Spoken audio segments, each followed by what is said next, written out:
ओम नमः सिद्धेभ्यः।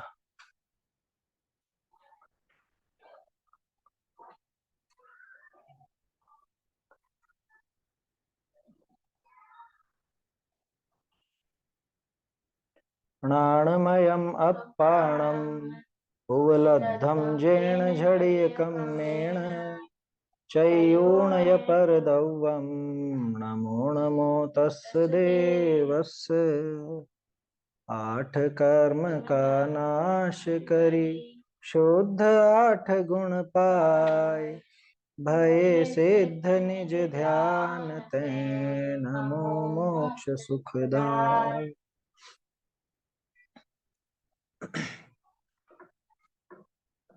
ये मोक्ष पहुड़ ग्रंथ पर अपनी चर्चा चल रही है। इसमें कल अपन ने 87-88 गाथा देखी थी कि जो सम्यक्त को ध्याता है, माने सम्यक सम्यक दर्शन के विषयभूत वस्तु का जो ध्यान करता है वो जीव सम्यक दृष्टि होता है।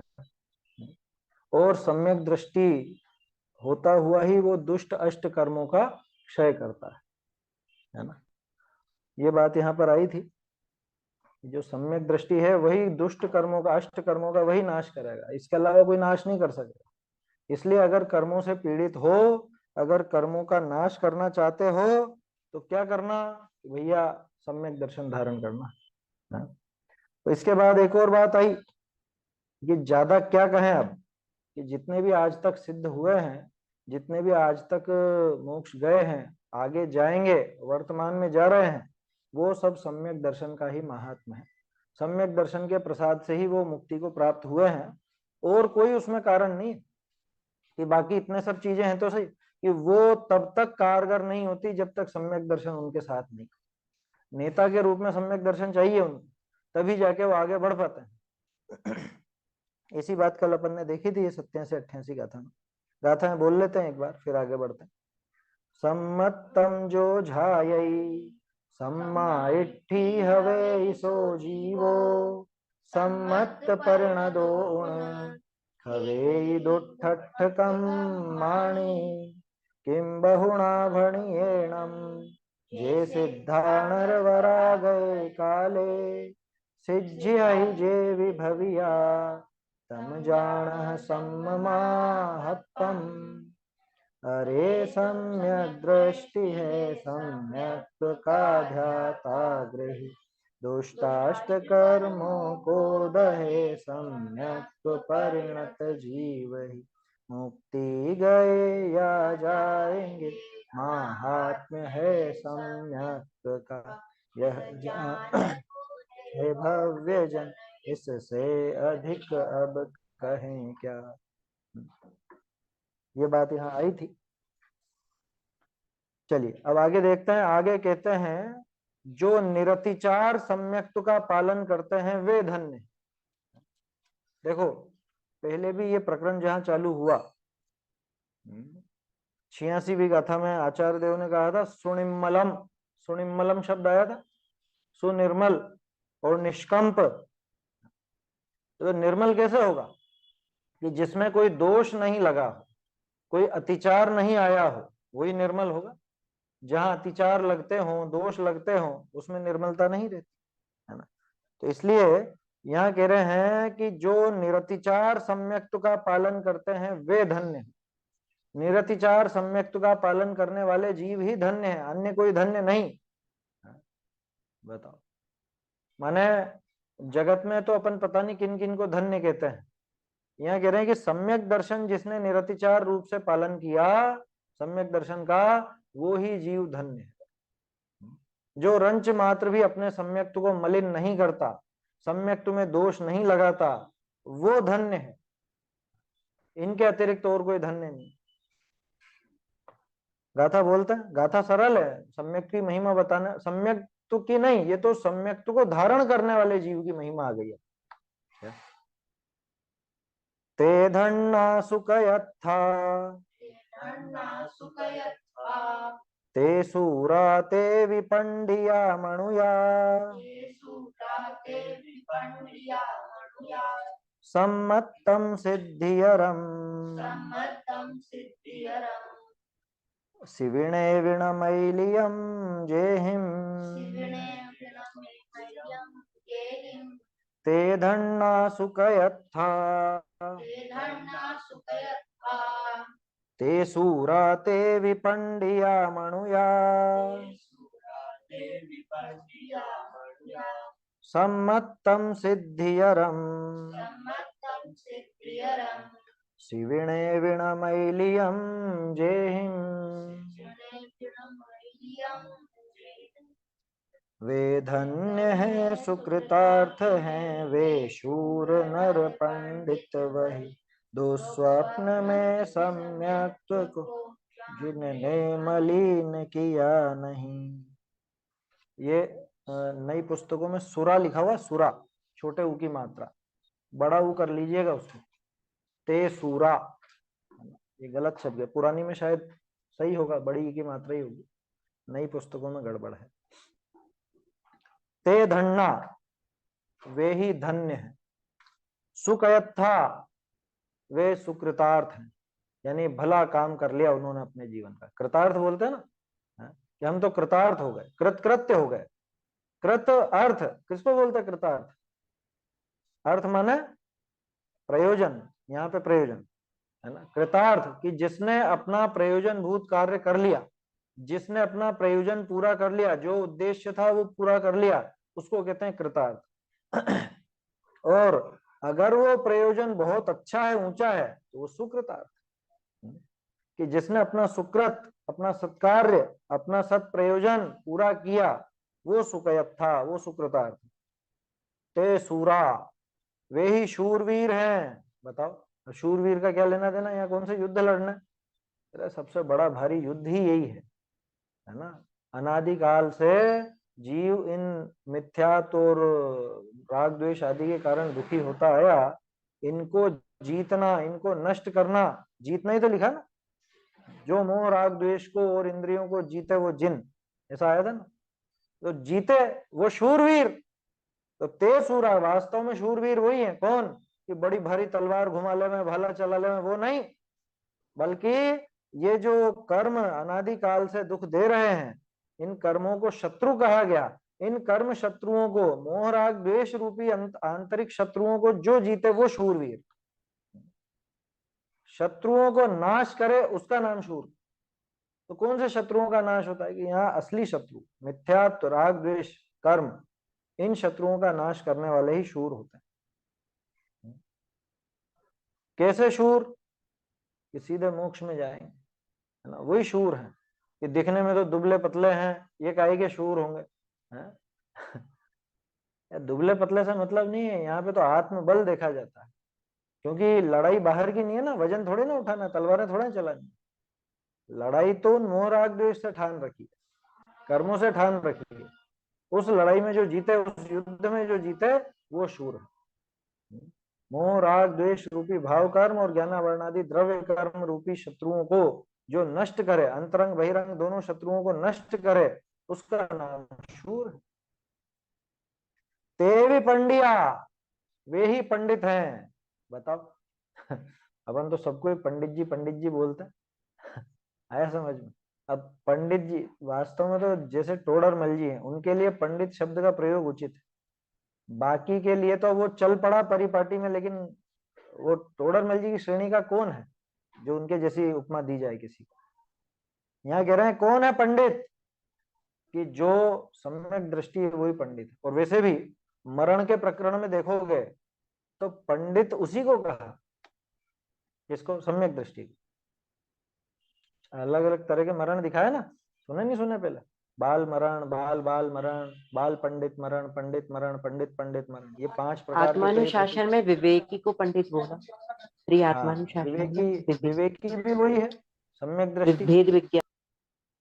हाँ, क्योंकि भेद विज्ञान चलाएगा तो सम्यक दर्शन होगा। सम्यक दर्शन का आधार ही भेद विज्ञान है।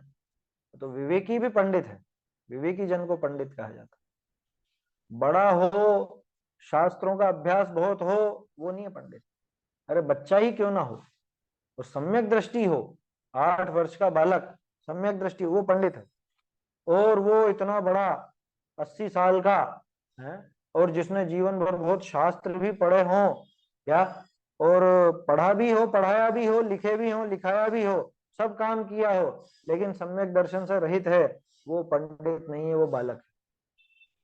बोलो ऐसी दृष्टि कहाँ मिलेगी? बाल बाल मरण में यानी मिथ्या दृष्टि। ऐसा बाल बाल मरण तो वैसे बाल और बाल बाल में विशेष अंतर नहीं, लेकिन बाल में ऐसा समझना, कहीं जगह तो ऐसा आता है कि सम्यक तो लेके वापस मिथ्या दृष्टि हुआ हो, अथवा जो भद्र परिणामी मिथ्या दृष्टि है उसको, ऐसा वहां के पंडित मरण। बाल पंडित, बाल पंडित किसको कहा? बाल पंडित का सम्यक दृष्टि। पंडित कहा मुनिराज को, और पंडित पंडित वो किसके बताया? नहीं, अरहंत भगवान के। हाँ वो, हाँ केवली मरण के लिए अलग अलग महापाहुर की नाम आते हैं। 32 नंबर की गाथा है। 13 प्रकार का मरण आया था उसमें, है ना? 13 ही था ना? 32 प्रकार की 32वीं गाथा में 13 प्रकार का मरण था भाव बहुड़। इतने मरण तूने किए हैं, लेकिन वहां पे ये बातें नहीं थी, वहां इस तरह की बात नहीं थी।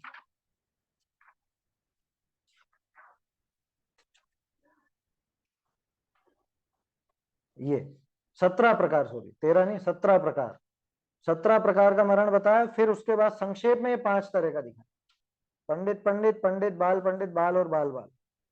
आया समझ में? ऐसा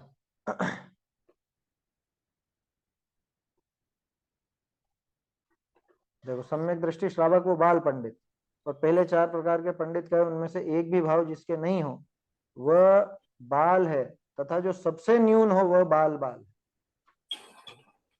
मिथ्या दृष्टि के लिए बात आई यहाँ पर। अगर इस सम्यक दृष्टि को भी बाल मरण करेंगे ना, और बाल पंडित नहीं नहीं, पंचगुण। उसको तो बाल पंडित में लिया ना, ये देखिए ना यहाँ पे, सम्यक दृष्टि श्रावक वह बाल पंडित, सम्यक दृष्टि श्रावक को बाल पंडित कहा, मुनिराज को पंडित कहा, अरहंत भगवान को पंडित पंडित मरण कहा, मतलब वो मुक्ति निर्वाण का नाम पंडित पंडित मरण है ना। और मुनिराज का जो है यानी समाधि पूर्वक मरण हो मुनिराज जैसा, तो वो है पंडित मरण, और सम्यक दृष्टि का मरण है वो बाल पंडित मरण। बाल में तो भद्र परिणामी लेते, यहाँ पे बाल और बाल बाल का खुलासा इसके अंदर नहीं आया विशेष, बाकी सामान्य रूप से। हाँ भगवती आराधना में, भगवती आराधना में है, और गोमठ सारजी में भी है मेरे ख्याल से, गोमठ सारजी में भी ऐसा प्रकरण था। तो शायद वहां पे उन्होंने 5वां किया क्या, बाल को 4था और बाल पंडित को 5वां, ऐसा शायद किया लगता है।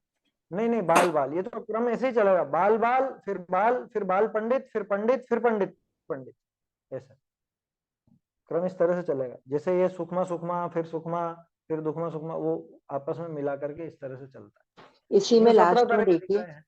इसी भावार्थ का लास्ट, इसी भावार्थ का लास्ट।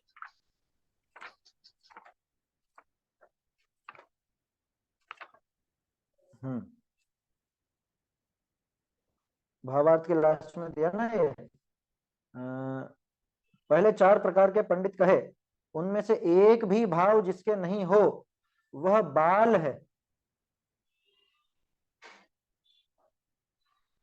4 प्रकार के पंडित वो पहले आया होगा शायद। महापाहुर की 32 नंबर की गाथा में जो भावार्थ है ना, तो सबसे लास्ट वाला पैराग्राफ, इस तरह 17 प्रकार के हैं, इनका संक्षेप इस हाँ हाँ, प्रकार। ये 17 तरह के तो दिए, और बाल पंडित पहले भी दिया यहाँ पे। 8वें नंबर का है बाल पंडित सम्यक दृष्टि श्रावक का मरण, 17 में से 8वें नंबर का है ना। और शायद हाँ, ये नीचे यहाँ पे देखिए 5 प्रकार का बाल मरण, 5वां बाल मरण है वो 5 तरह का, अव्यक्त बाल, व्यवहार बाल, ज्ञान बाल, दर्शन बाल, चारित्र बाल, ये सब बाल हैं। सम्यक दृष्टि को अन्य बाल बना होते हुए भी दर्शन पंडितता के सद्भाव से पंडित मरण में ही गिनते हैं, माने मिथ्या दृष्टि आता है बाल में, ये स्पष्ट हुआ था उस समय पर भी। भाव पहुड़ की 32वीं गाथा की टीका में है 17 तरह का मरण। देखो बाल और बाल बाल में यहाँ पे लिखा पहले 4 प्रकार के, ये पंडित गलत आ गया, मरण आ जाएगा ये, नहीं मरण भी नहीं आएगा, क्योंकि 4 तरह के कैसे आए फिर? उनमें एक भी पेज भाव नंबर जिसके नहीं हो वह बाल है, तथा सबसे न्यून हो वह बाल बाल। पेज नंबर जरा बताइए, आप कहाँ से कौन से पेज पैरा से? नंबर 150। 148 पर तो 32वीं गाथा है और 150 पे इसका ये भावार्थ है। देखो इसमें पंडित मरण और बाल पंडित मरण, ये तीन प्रशस्त सुमरण का है। ये तीन तो ठीक है क्योंकि सम्यक दृष्टि के हैं। अन्य रीति होवे कुमरण है, माने बाल मरण और बाल बाल मरण, ये कुमरण है, खोटा मरण है। इस प्रकार जो सम्यक दर्शन ज्ञान चरित्र एक देश सहित मरे वह सुमरण है। इस प्रकार सुमरण करने का उपदेश है। बाल और बाल बाल का यहाँ पे खुलासा ऐसा नहीं दिया कि मिथ्या दृष्टि, लेकिन अपने आप समझ में आता है क्योंकि जब पंडित मरण तक, बाल पंडित मरण तक सम्यक दृष्टि लिया तो बाल में और बाल बाल में अपने आप मिथ्या दृष्टि आई। इसको ऐसा कह सकते हैं कि ग्रहित मिथ्या दृष्टि हो, तीव्र परिणामी ऐसा मिथ्या दृष्टि हो बाल बाल में आ गया, और एक मंद कषाई सामान्य रूप से मतलब धर्म में लगा हुआ लेकिन सम्यक दृष्टि नहीं है तो वो बाल में आ गया। ऐसा भद्र परिणामी मिथ्या दृष्टि को बाल मरण में, और तीव्र कषाई या ग्रहित मिथ्या दृष्टि को बाल बाल में। अधिकांश का तो बाल बाल मरण होता है, न तो धर्म मार्ग में कुछ लगे, जीवन भर कुछ फुर्सत ही नहीं, थोड़ी भी कषायों की मंदता का विचार भी नहीं, आकुलता पूर्वक ही हाय हाय करता हुआ ही मरता है, तो वो तो बाल बाल मरण में जाता है। चालू कर देना। ठीक है, तो ये बात कहाँ से आई थी अपने, ये पंडित, पंडित शब्द से चली थी ये बात। पंडित माने सम्यक दृष्टि। हाँ? वो पहाड़ों की कौन सी गाथा है मरण के बारे में? भाव पहाड़ की 32वीं गाथा में था वो, है ना। बाकी तो ये आप देखेंगे अपने आराधना, भगवती आराधना वगैरह, उसके अंदर विशेष वर्णन है मरण का। क्या कह रहे हैं, वे ही पंडित हैं। सम्यक दृष्टि को ही पंडित कहा गया वास्तव में, तो मिथ्या दृष्टि तो पंडित पने के लायक भी नहीं, मतलब वो शब्द देने लायक नहीं। और अब तो जगत में सभी तरह के पंडित हैं आया समझ में। जैसे देखो वही पंडित है, सबको ही पंडित जी के नाम से संबोधन कर दिया जाता है, ये उचित नहीं है ना। पंडित की गरिमा है, पंडित शब्द सम्यक दृष्टि जीव के लिए है वास्तव में, ये पढ़ने पढ़ाने से और इससे लेना देना नहीं। मनुया कि वो ही मनुज है। मनुज का क्या अर्थ, सामान्य रूप से मनुज का अर्थ मनुष्य होता है, लेकिन यहाँ मनुज का अर्थ मनुष्य नहीं, मनुज का अर्थ मनस्वी है, मननशील है ना। जो युक्ति तर्क आदि बुद्धि लगा करके परीक्षा करके जिन्होंने श्रद्धा सच्ची करी वही मनुज है, ऐसा समझना। और अगर मनुष्य अर्थ लो तो यूं लगा लो कि वास्तव में मनुष्य यही है, कि बाकी क्या है फिर, कि बाकी तो तिर्यंच है सम्यक दृष्टि ही को छोड़ के बाकी सब तिर्यंच। कि सम्यक दृष्टि तिर्यंच हो वो कि वो मनुष्य, और मिथ्या दृष्टि मनुष्य हो वो कि वो तिर्यंच। बताओ, क्योंकि मनुष्य वही है। कहने का अर्थ यह है कि मनुष्य का मनुष्यपना किस बात में सफल है, कि मनुष्य का मनुष्यत्व तो सम्यक दर्शन ज्ञान चारित्र से सफल होता है। अगर सम्यक तो आदि की प्राप्ति नहीं हो तो ऐसा कैसा मनुष्य, किस काम के लिए मनुष्य बना फिर। बाकी चीजें तो चारों गतियों में भी है, वो चार संज्ञाएं जो है कौन सी गति में नहीं है, सब में ये काम होता है अपने अपने। है समझ, आहार भय मैथुन परिग्रह, ये सारे काम तो चारों ही गतियों में है, इसमें क्या दम है। यहाँ पे आके भी यही किया और सम्यक तो धारण नहीं किया, सम्यक ज्ञान सम्यक चारित्र आदि का उपाय नहीं किया, तो फिर क्या किया मनुष्य। विजातीय साधर्मी कहते हैं ना, दो अलग अलग बोलते थे, सजातीय विधर्मी और हाँ, विजातीय। सजातीय हो और विधर्मी हो, और इधर विजातीय साधर्मी हो, तो विजातीय साधर्मी तो ग्रहण करने लायक। तो वैसे यहाँ लेना है कि वास्तव में मनुष्य वही कि जिसने सम्यक तो प्राप्त किया। तो अमृत चंद्राचार्य ने वहां पे समय सारजी में तो लिखा पशु नश्यति, सांख्य आदि मतों का वर्णन किया ना, वो जहां पे मतलब सम्यक दर्शन जिसको नहीं है उसको पशु कहा। पर द्रव्य में कर्तृत्व का स्थापन करता है, पर द्रव्य में अपनापन करता है उस जीव को, कि वह सांख्यमति, वह मीमांसक, वह ऐसा। और फिर आगे लिखते हैं कि ऐसा पशु नश्यति, वो पशु नाश होता है, पशु का नाश होता है, ऐसा पशु नाश को प्राप्त होता है। कौन सा पशु, तिर्यंच। अरे ये मनुष्य रूपी पशु कि जिसने सम्यक दर्शन धारण नहीं किया वो पशु नष्ट हो। अनेकांत के बोलों में है आखिर में, जो मतलब परिशिष्ट में है शुद्ध क्या? ज्ञान अधिकार, हाँ परिशिष्ट में समझ लीजिए, है ना। उसके पहले भी कई जगह है ना जहाँ पे ऐसे मान्यता का खंडन किया ना, उसके पहले भी अमृत चंद्राचार्य ने लिखा है अनेक स्थलों पर। तो अगर पशु नहीं कहलाना हो, यूं तो जानवर कहने पे बड़ा चिढ़ता है ये, इसको कोई जानवर कह दे तो चिढ़ता है, कि हमको जानवर बोल दे, हम जानवर दिखते हैं क्या? कह रहे यहाँ आचार्य देव कह रहे हैं कि सम्यक दर्शन अगर ग्रहण नहीं किया, सम्यक तो नहीं लिया, तो जानवर ही है, वो मनुष्य नहीं है। कि कहाँ लिखा है? कह रहे यहाँ पे उन्हीं को मनुष्य कहा जो सम्यक दृष्टि है। इसका क्या अर्थ लोग, कि जो सम्यक दृष्टि है वो ही मनुष्य, और जिन्हें सम्यक दर्शन की प्राप्ति नहीं वो तो जानवर है बिल्कुल। आया समझ में? जानवर क्या, हाँ और क्या, कि जैसे वो जानवर अपना पूरा जीवन ये चार संज्ञा में और इन कषायों में इनमें लगा हुआ बिता देता है, ऐसे इसने बिता दिया। और जानवर मर के सब जगह मरण करके सभी गतियों में जाता है, ये भी जाएगा, इसमें क्या है?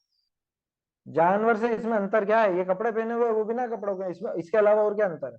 ये घर परिवार के साथ है, तो परिवार तो जानवरों के भी होते हैं। आया समझ में? खाना पीना उनके भी होता है, अपने एरिया की और अपनी वस्तुओं की वो परिग्रह का भाव तो उनके भी होता है। किस चीज का अंतर है इसमें और उस जानवर में? मनुष्य का मनुष्यत्व रत्नत्रय की प्राप्ति में है। आया समझ में? सम्यक दर्शन के प्रयास में नहीं, सम्यक दर्शन की प्राप्ति में। जो सम्यक तो प्राप्त करे, सम्यक दर्शन ज्ञान चरित्र प्राप्त करे, उनके लिए आगे कदम बढ़ाए, वही वास्तव में मनुष्य कहलाने लायक। और इसको तो अभी फुर्सत ही नहीं है, दुनियादारी से और दुनिया भर की बातों से फुर्सत ही नहीं है इसको। सम्यक की प्राप्ति का उपाय कहाँ से करेगा? समझ में आ रहा? जीव विमुक्तो सवो दंसन मुक्को ये होई चल सवो 143 चल शव, उसको चल शव कहा कि वो जिंदा मनुष्य नहीं हो, वो मरा हुआ है, मुर्दा है, भाव पहाड़ में ही है ना। चल शव आया ना ऐसा शब्द, तो चल शव, चलता फिरता मुर्दा, वही वास्तव में समझ लीजिए वो तो मुर्दा ही है, जिंदा होकर के भी मुर्दा है। क्यों? कि जीव जी रहा हो तो अभी कि नहीं, जिसने अपने जीवत्व को स्वीकार किया वो जीव है। जिसको अपना मतलब स्वयं का जीव का स्वरूप है ना, कैसे जीता हूं, किस स्वरूप हूं, ऐसा जिसको स्वीकार नहीं हुआ वो काहे का जीव? उसने खुद को जीव माना कहाँ? खुद को शरीर मानने वाला, इस मुर्दे को स्वयं मानने वाला मुर्दा ही तो होगा। शरीर मुर्दा है ना, और मुर्दे को जो स्वरूप से माने वो खुद मुर्दा। और जिसने जीव का जीवत्व स्वीकार किया है, जीव का जीवत्व, वो जो परम पारिणामिक भाव लक्षण अपना शुद्ध आत्म स्वरूप है, उसे जिसने स्वीकार किया वास्तव में वही जीव है, बाकी तो मुर्दा है। वही मनुष्य है, वही पंडित है, वही शूरवीर है। यूं तो अपन कहें पंडित अरे बहुत ज्ञानी है, बहुत इनको तर्क वितर्क और खूब आते हैं, ये खूब ही आता हो ना, उससे कोई पंडित पना नहीं होता। पंडित पना तो उस युक्ति के कारण है जिससे सम्यक्त्व की प्राप्ति। वो युक्ति, वो परीक्षा, वो विचार, वो है पंडिताई की, जिससे सम्यक दर्शन प्राप्त करेगी, जिससे अपने आत्म स्वरूप को समझ सके। इसके अलावा बाकी सब तर्क युक्तियां बेकार है, कोई काम की नहीं, बुद्धि विलास है कोरा। बुद्धि विलास समझते हैं ना, पूरी बस दिमागी बातें कर ली, अंदर ग्रहण कुछ भी नहीं किया। तो ऐसी दशा नहीं हो जाए अपनी कि ये सब बातें तो सीख गए, अध्यात्म की बातें भी बहुत करते हैं, तर्क वितर्क भी कर लेते हैं, युक्तियां भी लगा लेते हैं, पढ़ ले में पढ़ा दे, ये चीज ग्रहण करने की, ये अपने हृदय में ग्रहण करने की है, ये श्रद्धा में बिठाने की बात है, वही पंडित कहलाएगा। ते धन्ना सुखयत्था ते सूरा ते विपंडिया मणुया, कौन? सम्मतम सिद्धि अरम, कि जिन्होंने सिद्धिकर किसको बोलते हैं? सिद्धिकर माने सिद्धि का कारण, ठीक है ना। जैसे किसी बात के लिए अपन करें कि ये रोग कारक है, ये वस्तु या ये कार्य ये रोग कर है ना, ये हानिकर है, तो हानि करने वाला। ऐसे सिद्धि कर यानी सिद्धि करने वाला, सिद्धि को दिलाने वाला, मुक्ति को दिलाने वाला कौन? सम्मतम। ये सिद्धि को दिलाने वाले सम्यक्त को शिविणे वीणामयी लयम जो जेहिम, जेहिम जिनके द्वारा शिविणे भी, स्वप्न में भी, णमयिलियम, स्वप्न में भी मलिन नहीं किया, जिन्होंने उस सिद्धिकर सम्यक दर्शन को, जिन्होंने स्वप्न में भी मलिन नहीं किया। ये भी 86वीं गाथा में भी था, निम्मलम निम्मलम निम्मलम सम्मतम। और यहाँ पे भी वो बात आई, बात बच रही थी ना अपनी सम्यक के अतिचार देखने की, है ना? क्योंकि यहाँ आया था ऊपर उत्थानिका में, जो निरतिचार सम्यक का पालन करते हैं, ये बिल्कुल भी अतिचार नहीं लगाते। तो ऐसे सिद्धि कर सम्यक्त को जिन्होंने स्वप्न में भी का अर्थ कि अरे किसी भी तरह से, किसी भी अपेक्षा, कोई कारण से जिन्होंने उस सम्यक दर्शन में मल नहीं लगाया, सपने में भी सम्यक्त में मल नहीं लगाया, ऐसे जो महामनुष्य हैं, महापुरुष हैं, वही धन्य हैं, सुकृतार्थ हैं, शूर हैं, पंडित हैं, वही मनुष्य हैं। अब कौन कौन से मल वो देख लेते हैं थोड़ा सा। कौन सा सम्यक दर्शन का अतिचार? 25 दोष तो हो गए, वो तो अलग चीज हो गई। सम्यक दर्शन के 5 अतिचार बताए ना तत्वार सूत्र में। शंका, कांक्षा, विचिकित्सा, अन्य दृष्टि, संस्तव, है ना? अन्य दृष्टि प्रशंसा नाम भी आता है, संस्तव नाम भी आता है। तो शंका, कांक्षा, विचिकित्सा और अन्य दृष्टि की प्रशंसा, अन्य दृष्टि का संस्तव। देखा जाए तो वो जो सम्यक दर्शन के अपने 8 अंग हैं, उनसे विपरीत जो 8 दोष हैं, शंका आदि, उनमें से शुरू के 4 हैं। ये शुरू के 4 ही। अमूढ़ दृष्टि के अंदर दोनों शामिल है, अन्य दृष्टि, प्रशंसा, संस्तव। आया समझ में? वो मूढ़ दृष्टि में शामिल है, अमूढ़ नहीं, मूढ़पना है वो दृष्टि में। तो शंका, कांक्षा, विचिकित्सा और अन्य दृष्टि, प्रशंसा, संस्तव। अन्य दृष्टि माने मिथ्या दृष्टि। कहने को यूं कह सकते हो जो जैन नहीं है ना? लेकिन सिर्फ जैन पने और अजैन पने की बात नहीं, बात यह है कि मान्यता विपरीत है। जो गृहीत मिथ्या दृष्टि स्वयं हो और जिनकी श्रद्धा से गृहीत मिथ्या दृष्टि हो जाए, ऐसे। तो अन्य दृष्टि की प्रशंसा, अन्य दृष्टि का संस्तव, वो उसके अंदर लेना। प्रशंसा और संस्तव में क्या होता है? देखो, प्रशंसा 2 तरह से देखना इसको। एक तो प्रशंसा माने सामान्य रूप से, हाँ ये बहुत बढ़िया है, और संस्तव माने उसके भक्त होकर के, है ना? एक तो सामान्य रूप से प्रशंसा होती है और संस्तव में तो भक्ति का भाव आ गया एक। दूसरा, प्रशंसा सामने होती है प्रत्यक्ष रूप से, और संस्तव परोक्ष होती है, परोक्ष रूप से होता है, ऐसा अर्थ भी किया जाता है। तो कुल मिला के शुरू के जो 4 दोष हैं, शंका, कांक्षा, विचिकित्सा और मूढ़ दृष्टि, है ना, वो ही ये सम्यक्त के अतिचार। इनके संबंध में अपन ने चारित्र पहुड़ में चर्चा की थी, वहां पे प्रकरण आया था पूरा 8 अंगों का, है ना? वहां आई थी ना बात, अमूढ़ दृष्टि का प्रकरण भी था चारित्र पहुड़ के अंदर। कौन सी गाथा थी वो? मेरे ख्याल से प्रकरण था ना इसमें, चारित्र पहुड़ के अंदर ही था, ये तो पक्का ध्यान है अपने को। 22-23 के आसपास होगी।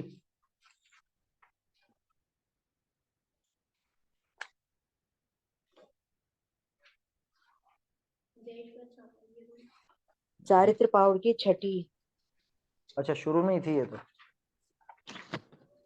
चारित्र पहाड़ की 6ठी गाथा। हाँ, मल दोष का परिहार। नहीं, यहाँ पे वो नाम नहीं आया ना, शंका आदि आया है, शंका आदि से हट करके। ये अगली 7वीं, 8 अंग की है वो, उसी से शंका, कांक्षा वगैरह वो सब मालूम पड़ जाता है ना। वो 7वीं गाथा, 6ठी 7वीं गाथा। तो ये अपने को समझना चाहिए कि ये चीजें थोड़ी भी अगर होंगी, थोड़ी भी चित्त में शंका हो, थोड़ी भी कांक्षा हो, विचिकित्सा हो, या अन्य दृष्टि के प्रति कुछ ऐसा भाव हो तो समझ लेना सम्यक दर्शन में तो भयंकर दोष लगने वाला है। वो सम्यक तो टिकने वाला नहीं है, वो सम्यक तो का नाश हो जाएगा उसके। कि क्यों, ये तो अतिचार है ना। अरे अतिचार क्या है, ये अनाचार ही हो जाते हैं। सम्यक दर्शन को तो डुबा देते हैं, कोई देर थोड़ा लगती है उसमें।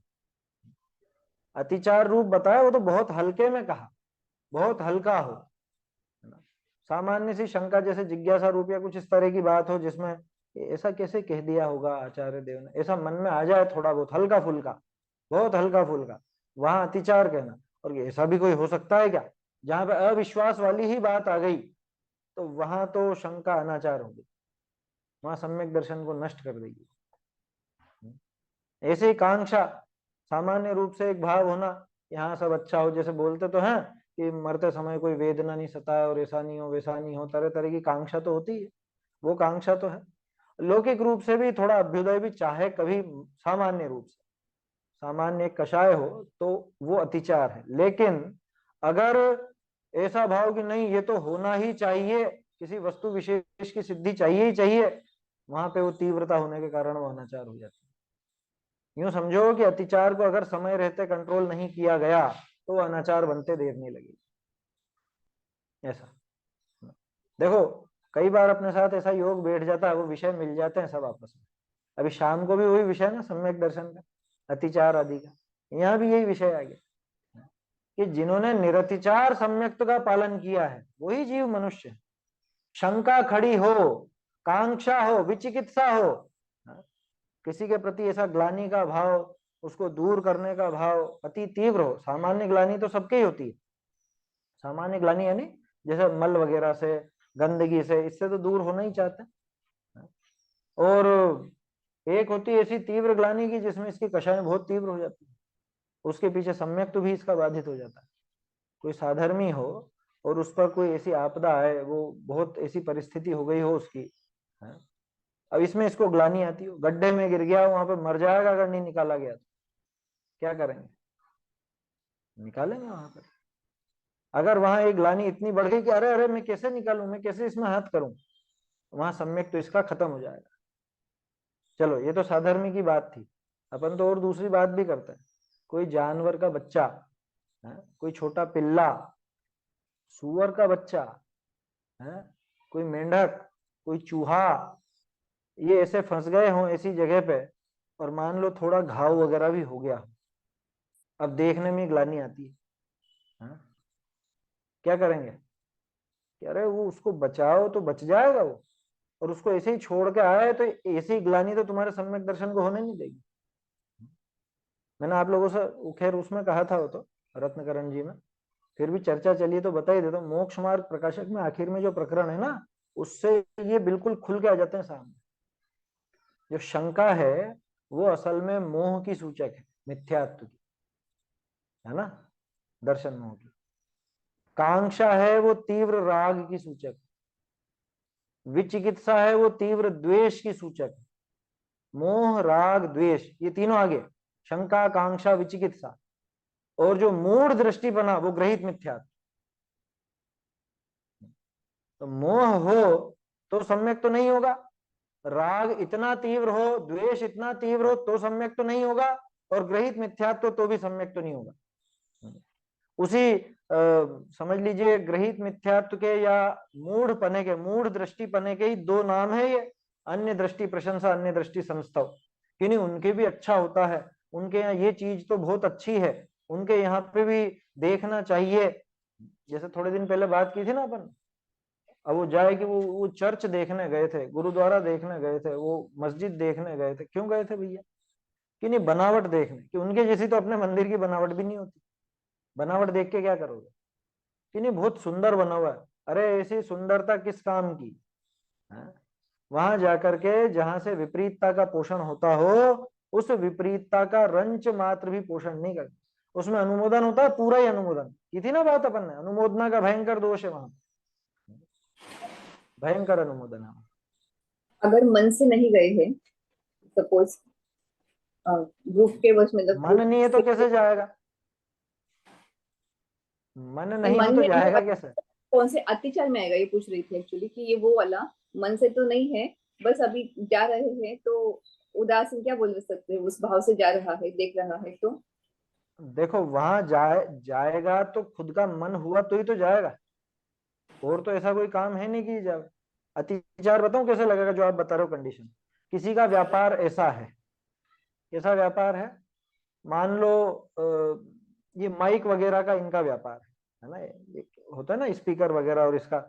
अब वहां पे बुलाया गया कि हमारे यहाँ भी फिटिंग करनी, तो अब उसका व्यापार है तो वहां जाता है, वहां अतिचार कह सकते हैं। इसका क्या काम है, इनका कौन सा ऐसा लौकिक व्यापार या कौन से रिश्तेदार है वहां के कि वहां जाना है या इसमें जाना है उसमें जाना है ना। मोनूमेंट की तरह देख सकते हैं ना, मोनूमेंट की तरह, है मोनूमेंट की तरह देख सकते हैं, जो बिल्डिंग है ऐसी कुछ। अरे तो क्यों देखना, लेकिन उसके जैसा क्या बनाओगे, ना तो घर बनाना आपको उसके जैसा, ना मंदिर बनाना। और सबसे बड़ी बात कि वहां जाने में उसका अनुमोदन होता है, पूरा पूरा अनुमोदन होता है, स्पष्ट रूप से अनुमोदना है, क्योंकि आप समाज में ऊंचे कहलाते हो और लोग आपको ऊंचा समझते हैं, आपकी जैसी क्रिया की नकल करते हैं। तो आप वहां क्या करने गए इससे उनको कोई लेना देना नहीं। आप वहां गए ना इतने मात्र में उनको कि हाँ ये गए थे वहां पे, तो इसमें क्या दिक्कत है, वहां जा सकते हैं, मतलब वहां जाना चाहिए। उदाहरण देखा तो था अपन ने, मैं शराब की दुकान पर खड़ा होकर समय भी पूछ रहा हूं, तो लोगों को तो यही दिमाग में आएगा ना कि हाँ पंडित जी जाते हैं तो फिर क्या दिक्कत है। ये तो ज्ञानी की बात हो गई, सर्वसामान्य लोग अगर वो सामान्य का भी वैसे ही समझना, क्योंकि उसका भी तो कोई ना कोई तो है जो उसको ऊंचा समझता है। माँ बाप को देख करके बच्चे सीखते हैं, ये पापा ही जाते थे हमारे तो हम क्यों नहीं जाए, मम्मी जाती थी तो हम क्यों नहीं जाए, मम्मी गई थी। वहां पे वो पाप की बुराई है, राग की, क्या वहां पे मोह की नहीं है, मिथ्यात्व की नहीं है वो। इसलिए समझना भाई, अगर अपन अपने बच्चों को, अपने प्रियजनों को व्यसनों से रोकते हैं, है ना, खोटे कार्यों से रोकते हैं, तो इन चीजों में रोकने में क्या दिक्कत है। साफ मना कर दो कि नहीं भैया हमको तो जाना ही नहीं, तुम्हें जाना है तुम जाओ, हम तो फिर जाएंगे ही नहीं। ऐसी जगह जाने की बात करते हो तो हमको तो नहीं जाना, घूमने भी नहीं जाना। रोज है ही ना, पूजा करने वाले सब बोलते ही है, भव वन में जी भर घूम चुका। अब जब सारा ही जगत देख लिया है तो अब क्या देखने जाना है।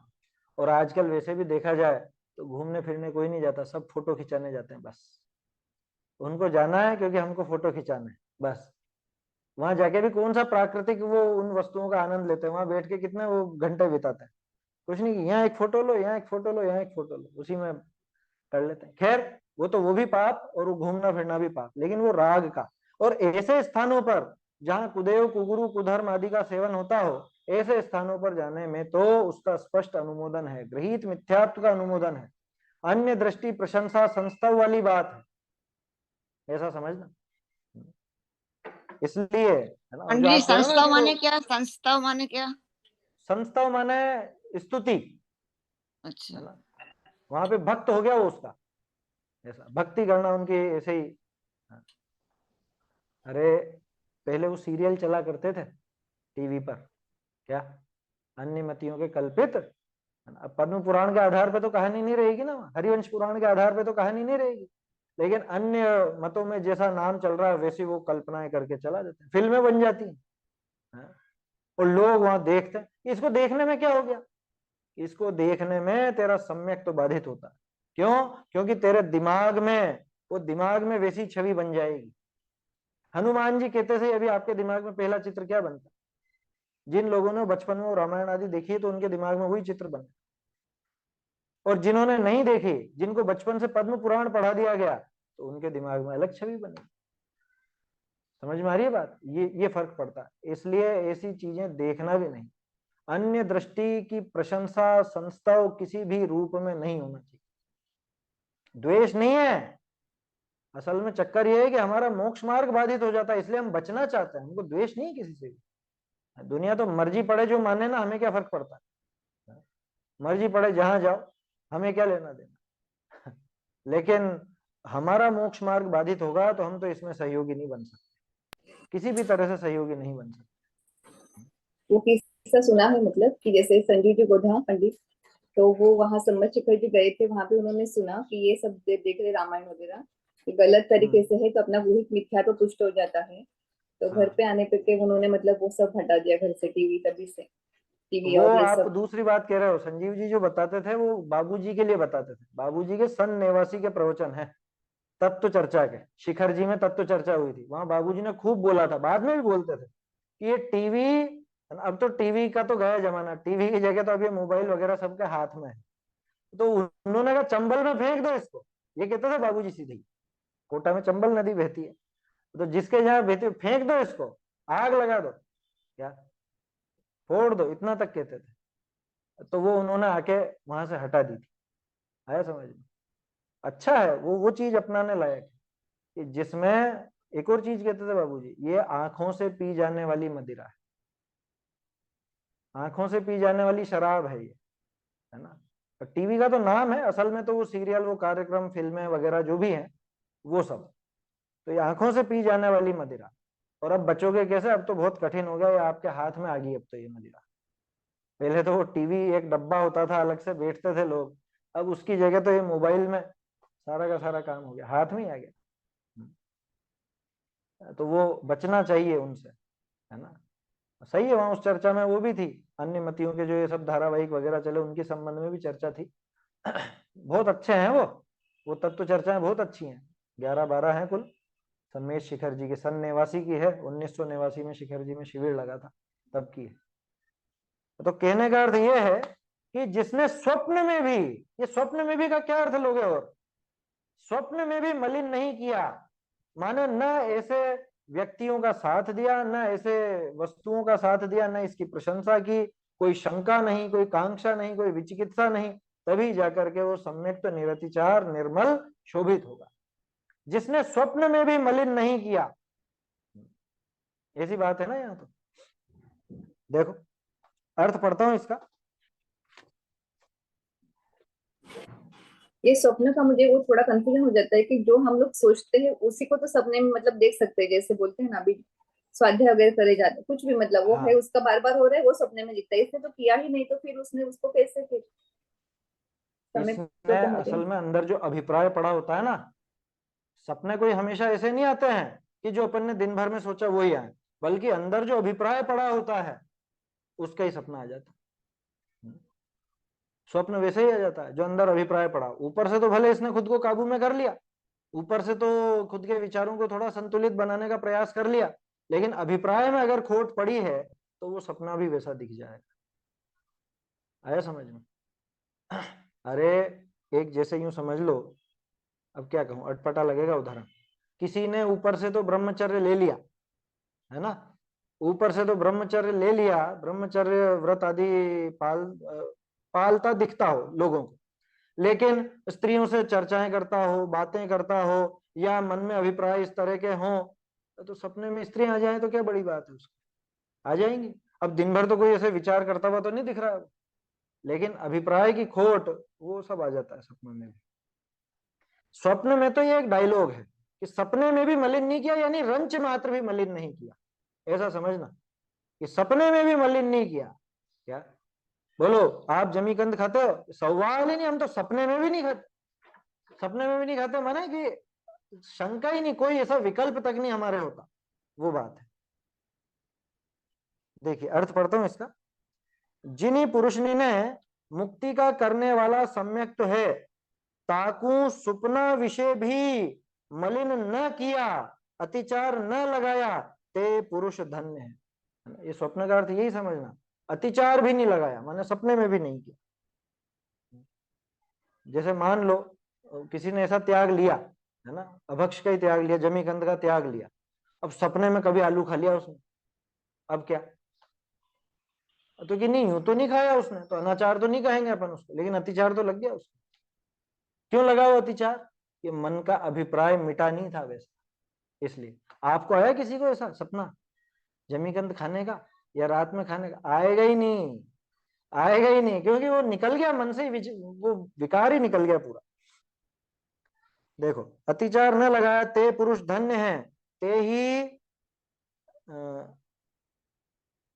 ते ही मनुष्य हैं, ते ही भले कृतार्थ हैं, ते ही सूरवीर हैं, ते ही पंडित हैं। भावार्थ, लोक में किछु दानादिक करे तिनको धन्य कहिए है, तथा विवाह अधिक यज्ञाधिक करे है तिनको कृतार्थ कहे हैं। युद्ध में, एक सेकेंड, पीछा न युद्ध लौटे, में ते ही मनुष्य हैं, कहाँ का आ गया पीछा ये? न लौटे उनको शूरवीर कहते हैं। हाँ, युद्ध में पाछा न होए, पाछा न होए मतलब पीछे नहीं होता, है ना, हटता नहीं है पीछे, डटा रहता है। जाते ताकू सूरवीर कहे है, बहुत शास्त्र पढ़े ताकू पंडित कहे है। ते ये सारे कहने के हैं, जे मोक्ष का कारण सम्यक को मलिन न करे है, निरतिचार पाले है, ते धन्य है, ते ही कृतार्थ है, ते ही सूरवीर है, ते ही पंडित है, ते ही मनुष्य है, या बिना मनुष्य पशु समान है। ऐसा सम्यक का महात्म कया।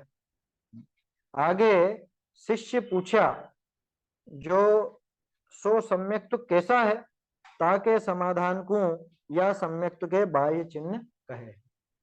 ठीक है, हाँ सही है, बस भावार्थ की दूसरी पंक्ति में पीछा दिया है, पीछे होगा बस। हाँ तो वो तो पाछा लिखा ना, पीछा न लौटे, हाँ पीछे न लौटा जाएगा, पीछा की जगह पीछे कर लीजिए, वो भाषा के हिसाब से ही है, यहाँ पुरानी भाषा ले ली इन्होंने। देखिए सरल है वैसे तो, आसानी से समझ में आ गया, सारी चर्चा अपन ने जो की है वही है। जिन पुरुषों ने मुक्ति को करने वाले सम्यक को स्वप्नावस्था में भी मलिन नहीं किया, अतिचार नहीं लगाया, वे पुरुष धन्य है। वही धन्य है, वही मनुष्य है, वही भले कृतार्थ हैं, वही शूरवीर, वही पंडित। धन्य किसको कहा? अहो धन्य है इनको, इन्होंने इतना दान दिया, इतना रुपया लगाया, लोग में कुछ दान अधिक करे उसको धन्य, लौकिक में उसी को कहा जाता, धन्यवाद दिया जाता कि इन्होंने हमारी संस्था में बहुत दान दिया, इनको बहुत बहुत धन्यवाद है? संपूर्ण मंडल की तरफ से धन्यवाद है, आभार है, जो जो भी नाम बोलते हैं उसको धन्य कहते हैं। विवाह अधिक यज्ञ अधिक करते हैं उनको कृतार्थ कहते हैं। कृतार्थ माने वही प्रयोजन पूरा हो गया, वो देखा था ना जैन शतक में अपन ने छंद, सुता ब्याही सुतासुत बांटिए भाजी, गेह चिनाए करूं गहना कछु, ब्याही सुतासुत बांटिए भाजी, ऐसे वो विचार करता रहता है।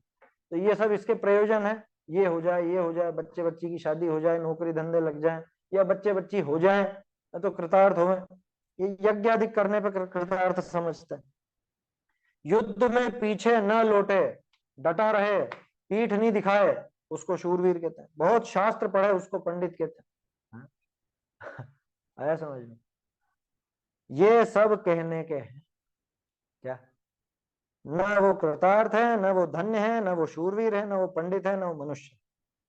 जो मोक्ष के कारण सम्यक को मलिन नहीं करते, निरतिचार पालते हैं, स्वप्न में भी मलिन नहीं करते, निरतिचार पालते हैं, निरतिचार पालते हैं, उनको धन्य है।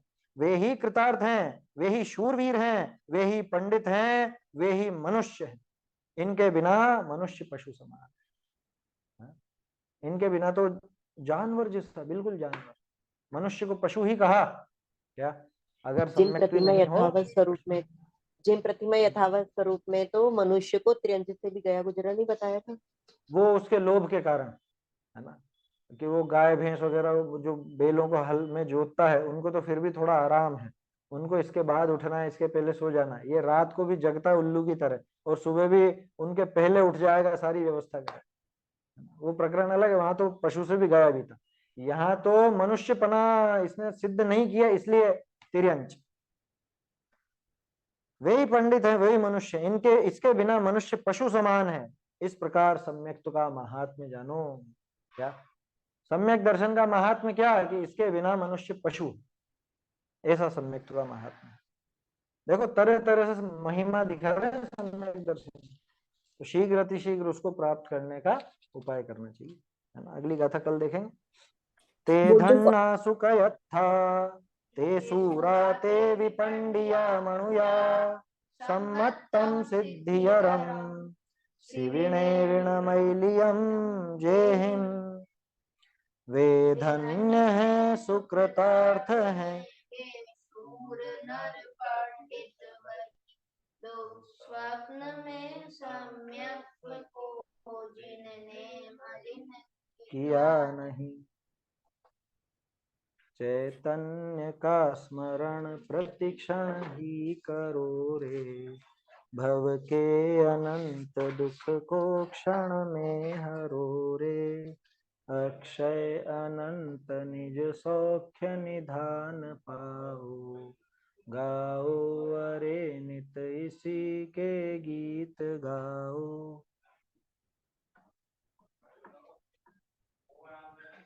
जिनवाणी स्तुति।